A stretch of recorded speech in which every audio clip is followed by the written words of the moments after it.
രാത്രിയിലുള്ള കൂർക്കം വലിയാണിത്. മനുഷ്യന് കിടന്ന് ഉറങ്ങാൻ പറ്റില്ല. ഞാൻ കൂർക്കൊന്നും വലിക്കൂല. പിന്നെ ഇത് ആര് ശബ്ദം? അത് കമ്പ്യൂട്ടറിലെ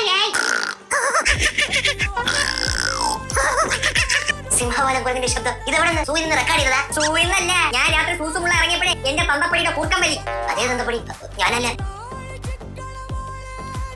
ഇത് ജലജ പറഞ്ഞ പോലെ ഉറങ്ങുമ്പോൾ കൂർക്കം വലിക്കുന്നത് ആരോഗ്യമുള്ള ശരീരത്തിന്റെ ലക്ഷണമെന്നാണ് ഡോക്ടർ പറഞ്ഞത്.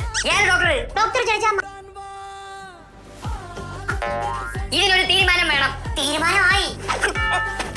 നമ്മളെ കൂർക്കം വലി സഹിക്കാൻ പറ്റാത്തവന്മാര് വെളിയിൽ കിടന്നാതി. ജലജെ, രാത്രി കൂർക്കം വലി DJ ക്കുള്ള പ്രാക്ടീസ് ചെയ്യണ്ടേ? ചെയ്യണം.